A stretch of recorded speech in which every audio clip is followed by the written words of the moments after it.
প্রতিটি কর্মসূচিতে অংশগ্রহণ করে থাকি। জাতীয় সমস্ত কর্মসূচি সফলভাবে পালিত হচ্ছে। প্রিয় ভাইয়েরা, যার উৎসাহ উদ্দীপনা নিয়ে আমরা এই ঢাকা জেলার কর্মকাণ্ড চালিয়ে যাই, আমাদের প্রিয় সকলের প্রিয় নেতা, বাংলাদেশ আওয়ামী লীগের উপদেষ্টা মণ্ডলীর অন্যতম সদস্য, 1975 পরবর্তী সময়ে যখন বঙ্গবন্ধুকে হত্যা করা হয়, তখন তার সুযোগ্য কন্যা শেখ হাসিনা শেখ রেহানার পাশে দাঁড়িয়ে যিনি ভাই হিসাবে দাঁড়িয়েছিলেন, সেই আমাদের সকলের প্রিয় নেতা, আজকের আলোচনা সভার প্রধান অতিথি, প্রধান আকর্ষণ, গণপ্রজাতন্ত্রী বাংলাদেশ সরকার মাননীয় প্রধানমন্ত্রীর বেসরকারি শিল্প বিনিয়োগ বিষয়ক উপদেষ্টা জননেতা জনাব সালমান এফ রহমান, জননেতা জনাব সালমান এফ রহমান।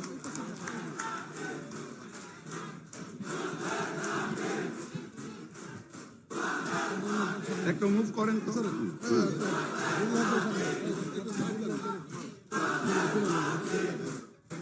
বিসমিল্লাহির রহমানির এই রাখো। বিসমিল্লাহির রহমানির রহিম। আপনারা একটু পিছনে হয়ে যান, আমি দেখতে পাচ্ছি না, একটু পিছনে হন।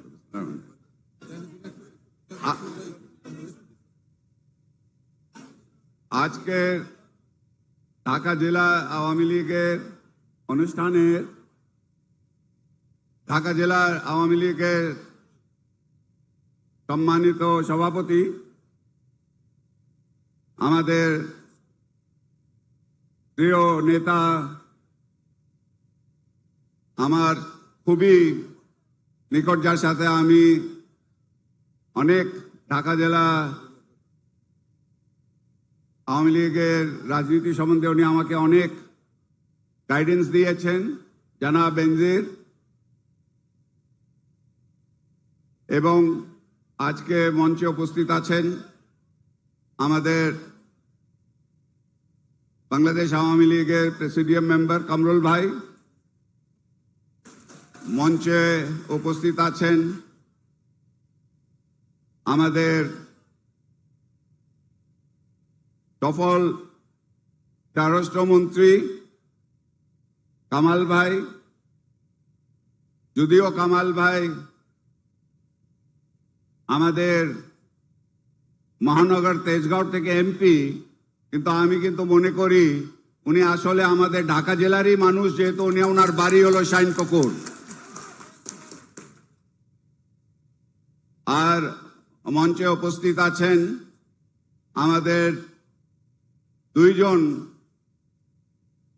বাংলাদেশ আওয়ামী লীগের সাংগঠনিক সচিবরা আছেন, সম্পাদকরা আছেন, আমাদের আহমদ হোসেন ভাই এবং মির্জা আজম। আবার আমি দুজন থেকেই কিন্তু আবার রাজনৈতিক সম্বন্ধে অনেক কিছু ওনারা আমাদেরকে গাইডেন্স দিয়েছেন। মঞ্চে উপস্থিত আছেন আমার ছোট ভাই তথ্যমন্ত্রী প্রতিমন্ত্রী আরাফাত, এবং আমার সামনে ঢাকা জেলার আওয়ামী লীগের কর্মীরা যারা আছেন, দোহার নবাবগঞ্জের কর্মী যারা আছেন, কেরানীগঞ্জের কর্মীরা যারা আছেন, আমাদের সাভার আর ধামরাই কর্মীরা আছেন, সবাইকে আসসালামু আলাইকুম। আমি প্রথমেই গভীর শ্রদ্ধার সাথে স্মরণ করছি সর্বকালের সর্বশ্রেষ্ঠ বাঙালি, আমাদের জাতির পিতা বঙ্গবন্ধু শেখ মুজিবুর রহমান, যিনি আমাদেরকে আমাদের প্রিয় বাংলাদেশ দিয়েছেন। আমি গভীর শ্রদ্ধার সাথে স্মরণ করছি আমাদের 3 লক্ষ বীর মুক্তিযোদ্ধা, 2 লক্ষ মা বোন, যাদের ত্যাগে আমরা স্বাধীনতাটা পেয়েছি। আমি গভীর শ্রদ্ধার সাথে স্মরণ করছি 4 জাতীয় নেতা, এবং সেই কালো রাত্রে 15ই আগস্টে বঙ্গবন্ধু, বঙ্গমাতা, শেখ কামাল, শেখ জামাল, শেখ রাসেল সহ বঙ্গবন্ধুর অন্যান্য পরিবারের অন্যান্য সদস্যরা যারা শাহাদাত সেদিন সে কালো রাত্রে বরণ করেছিলেন। আমি আল্লাহ সুবহানাহু ওয়া তাআলার কাছে প্রার্থনা করছি ওনাদের সকলকে জান্নাতুল ফিরদৌসে যেন জায়গা স্থান ওনারা যেন পান। আমরা আজকে 17ই মে 81 সালে জননেত্রী শেখ হাসিনা মাননীয় প্রধানমন্ত্রী দেশে ফিরে এসেছিলেন, সেটা নিয়েই আজকে সবাই কথা বলতেছে। সেই জিনিসটাকে আজকে আমরা কিন্তু স্মরণ করছি এবং আমি মনে করি আমরা সেটা যে কথাগুলি অনেকগুলি বলা হয়েছে, আমি শুধু একটা কথা বলবো যে আমি অনেক সময় চিন্তা করি যে যে দেশে যদি আমার পরিবারকে ওইভাবে নির্মমভাবে হত্যা যদি করা হইতো, আমি কিন্তু সে দেশে আর জীবনে কিন্তু ফেরত যাইতাম না। আমার কিন্তু সেই দেশের সাথে, সে দেশের মানুষদের সাথে আমার কিন্তু একটা, না কি বলবো, আমি ভাবতাম কেনা যে দেশে যে মানুষরা আমার পিতা মাতা ছোট ভাই সবাইকে এভাবে নির্মমভাবে হত্যা করতে পারে, সে দেশে তো আর ফেরত গিয়ে কোনো লাভ নাই। কিন্তু মাননীয় প্রধানমন্ত্রী উনি, আর আমি ওনার সাথে অনেকবার এটা নিয়ে কথা বলেছি, উনি বলছেন আমি শুধু একটা কারণে ফেরত আসলাম, যে আমি ভাবলাম যে আমার বাবা দেশটাকে স্বাধীন করেছে এবং উনি সোনার বাংলা একটা স্বপ্ন দেখেছিলেন। আমার বাবার সেই স্বপ্নটাকে বাস্তবায়ন করতে হবে, এর জন্যই উনি কিন্তু দেশে ফেরত এসেছিলেন।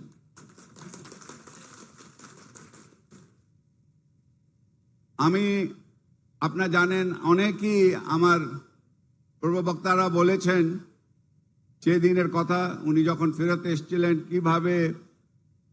আমাকে উনি এক কথাটা বলেছেন যে ফেরত আসার পরেও ওনাকে কিন্তু নানান রকমের বাধাগুলি, একটা তো ছিল যে সরকার তরফ থেকে অনেক বাধা দেওয়া হয়েছে, অনেক চ্যালেঞ্জ ওনাকে ফেস করতে হয়েছে, কিন্তু তার সাথে সাথে দলের ভিতরেও কিন্তু ওনার অনেক বাধা ওনাকে ফেস করতে হয়েছে। দলের মধ্যে দল তখন কিন্তু ওনাকে ঐক্যবদ্ধ করতে হইল।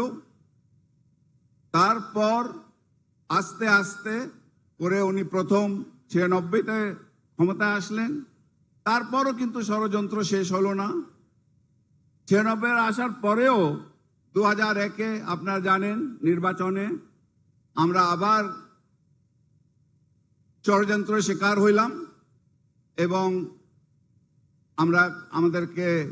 আমাদের জিতা নির্বাচনটা থেকে আমাদেরকে বঞ্চিত করা হইল। তারপর তো 2 বছর 5 বছর বিএনপি, 2 বছর আর্মি, 111-এর পরে যখন উনি 2009 সালে আবার আসলেন, তারপর এক টানা উনি ক্ষমতায় থাকতে পেরেছেন এবং ওনার বাবার জাতির পিতা বঙ্গবন্ধুর স্বপ্ন সোনার বাংলার, সেটার বাস্তবায়ন করার জন্য উনি কাজটা শুরু করেছেন।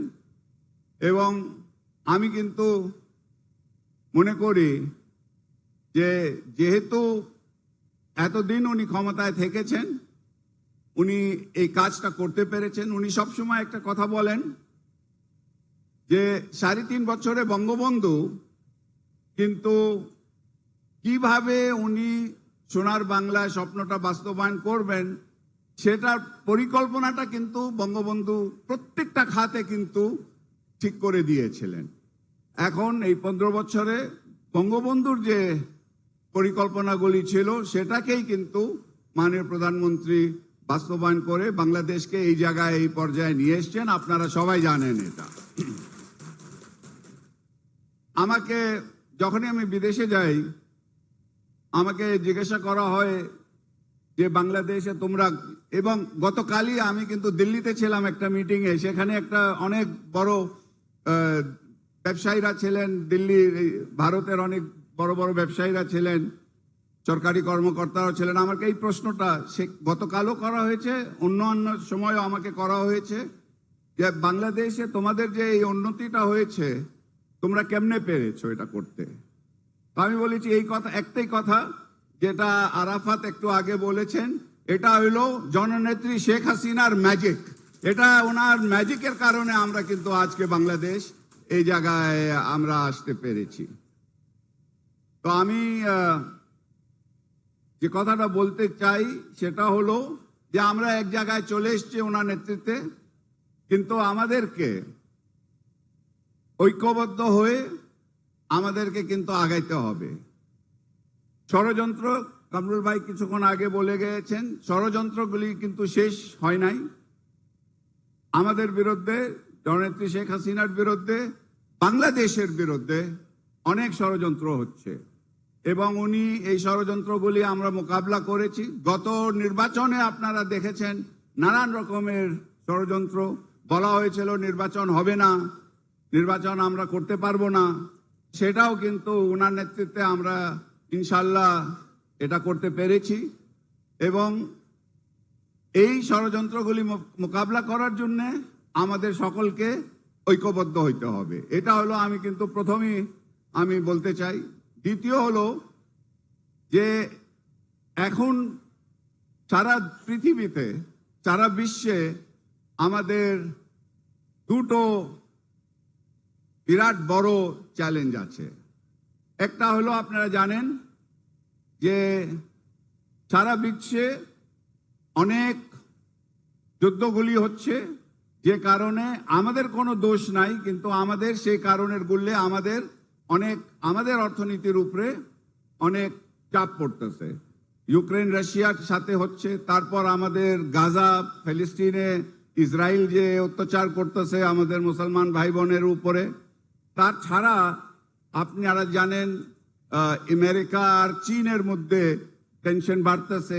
তো এই সারা বিশ্বে যে জিও পলিটিক্যাল সিচুয়েশন হচ্ছে, এটাতে কিন্তু আমাদের এই একটা চ্যালেঞ্জ আসতেছে, এটা আমাদের মোকাবিলা করতে হবে। এটা হলো প্রথমটা। দ্বিতীয়টা হলো যে হারে, যে স্পিডে আপনার প্রযুক্তিটা যেভাবে এগিয়ে যাচ্ছে। কিছুক্ষণ আগে আহমদ হোসেন ভাই কথা বলছিলেন টিকটক আর ফেসবুকের কথা। তো আমি আরাফাতকে বললাম যে এখন ফেসবুক আর টিকটক নিয়ে উনি পেরেশান হচ্ছেন। আর্টিফিশিয়াল ইন্টেলিজেন্স আসতেছে, ওই আর্টিফিশিয়াল ইন্টেলিজেন্স যখন কাজগুলি আমাদের উনি শুরু করবেন দেখতে, তখন তো আমরা টিকতে পারবো না। এখন তো আর্টিফিশিয়াল ইন্টেলিজেন্স দিয়ে আমার এমন একটা বক্তব্যটা তৈরি করা যাবে যে আপনারা আসলেই বিশ্বাস করবেন কি এই বক্তব্যটা আমি দিয়েছি, আমার চেহারা, আমার কণ্ঠ সবকিছু, কিন্তু আসলে ওটা ভুয়া। এমন অনেকগুলি ভুয়া বক্তব্যগুলি আপনারা কিন্তু ইন্টারনেটে দেখতে পারছেন। যখন এটা শুরু হবে, তো আমি জানি না আহমদ হোসেন ভাই তখন আমাদের কি অবস্থা হবে। তো এটাও একটা বিরাট বড় চ্যালেঞ্জ আসতেছে, যেটা আমাদেরকে ফেস করতে হবে। এর জন্য কিন্তু আমি মনে করি আমাদের যারা নতুন প্রজন্ম আছে, আপনারা যারা আমাদের সামনে যারা তরুণ তরুণীরা আছেন, আপনাদেরকে কিন্তু এই নতুন প্রযুক্তিটাকে কিভাবে এটাকে ব্যবহার করে আমাদের ভালোর জন্য আমরা কিভাবে ব্যবহার করতে পারি, এটা আমাদেরকে শিখতে হবে। এটার আমাদেরকে যতটুকু সম্ভব আমাদেরকে এটার ফুল অ্যাডভান্টেজ নিতে হবে। আরেকটি আমি কথা বলতে চাই ঢাকা জেলার সম্বন্ধে, ঢাকা জেলা আওয়ামী লীগের সম্বন্ধে আমি বলতে চাই যে আমি আসলে আমাদের যোগ্য সভাপতি এবং আমাদের যে সাধারণ সম্পাদক আছে, দুজনকে আমি কিন্তু অনেক অনেক অভিনন্দন জানাতে চাই। আমি কিন্তু মনে করি যে আমরা আজকে ঢাকা জেলা সব সময় ইতিহাসে কিন্তু ঢাকা জেলাই সব আন্দোলনের ঢাকা জেলায় এগিয়ে আছে, ঢাকা জেলার নেতৃত্ব দিয়েছে, কিন্তু এখন আমরা আবার সেভাবে শক্তিশালী হয়ে যাচ্ছি এবং আমি অভিনন্দন জানাতে চাই। এবং আমি চাই যে আমাদের ঢাকা জেলাতে যে সংগঠনগুলি আছে, আমরা সবাই যেন ঐক্যবদ্ধভাবে আমরা যেন কাজ করিয়ে এগিয়ে যাই। কিছুদিন আগে আমাদের নির্বাচন হয়েছে উপজেলার দোহার নবাবগঞ্জ এবং কেরানীগঞ্জে, আর কিছুদিন পরে আপনার সাভার আর ধামরাইতে হইতে যাচ্ছে, 21 তারিখে হবে। নির্বাচনের সময় কিন্তু এটা স্বাভাবিক, যেহেতু প্রার্থীরা বেশি থাকে, কেউ এক প্রার্থীকে সমর্থন দেয়, কেউ আরেক প্রার্থীকে সমর্থন দেয়। নির্বাচনের সময় কিন্তু অনেক রকমের কথা বলা হয়। আমি কিন্তু চাই যে নির্বাচন এখন আমাদের পিছনে, আমরা এখন নির্বাচনে কে কি বলেছে আমাদেরকে ভুলে যেতে হবে, আমাদেরকে সবাইকে আবার ঐক্যবদ্ধভাবে হয়ে আমাদেরকে এগিয়ে যেতে হবে। এটাই হলো আমি চাচ্ছি, এবং আমি চাই যে এই কথাটা আমাদের দোহার নবাবগঞ্জ কেরানীগঞ্জে বাস্তবায়ন করব, যেহেতু সেখানে নির্বাচন হয়ে গেছে, এবং আমাদের সাভার আর ধামরাইতে নির্বাচন হইতে যাচ্ছে। নির্বাচন সেখানেও শেষ হবার পরে যেই জিতলো যেই হারলো ওর পরে আমাদের সবাইকে ঐক্যবদ্ধভাবে যেতে হবে। যেহেতু আমরা সবাই নৌকা করি, যেহেতু সবাই নৌকা করি, আমরা সবাই কিন্তু জননেত্রী শেখ হাসিনার সৈনিক। যেহেতু আমরা ওনারকে আমাদের ওনার নেতৃত্ব আমরা মানি, তো আমাদেরকে নিজেদের মধ্যে আমাদের কোনো ভুল বুঝাবুঝি থাকা উচিত না। আমাদেরকে সবাইকে ঐক্যবদ্ধভাবে আমাদেরকে কাজ করতে হবে। আমি যেটা চাচ্ছি, আমরা যদি ঐক্যবদ্ধ হয়ে যাই, আসলে আপনাদেরকে একটা জিনিস বিশ্বাস করতে হবে, সবাইকে এটা মন থেকে আপনাদেরকে জানতে হবে যে বাংলাদেশে সবাই কিন্তু আওয়ামী লীগ করে না। বাংলাদেশে কেউ বিএনপি করে, এবং অনেক লোকজন আছে যারা নিরপেক্ষ আছে, তারা কোনো দল করে না। আমরা আওয়ামী লীগ যারা আমরা করি, আমাদের প্রথম কাজটা হইলো যে যারা নিরপেক্ষ আছে তাদের মন জয়ী করতে হবে, তাদেরকে বুঝাইতে হবে যে জননেত্রী শেখ হাসিনা বাংলাদেশের জন্য এত কিছু করেছেন। উনি যখন বাংলাদেশের জন্য করেছেন, তার মানে কি শুধু আওয়ামী লীগেরদের জন্য করেছেন, নাকি যারা নিরপেক্ষ আছেন, যারা বিএনপি করে, সবাই কিন্তু লাভবান হয়েছেন এই উন্নতির জন্য। এই কথাটাই আমাদেরকে ওনাদের কাছে গিয়ে ওনাদেরকে বুঝাইতে হবে এবং ওদের মন জয় করতে হবে। এবং এটা সম্ভব তখনই যখন আমরা ঐক্যবদ্ধ থাকি। যদি আমরা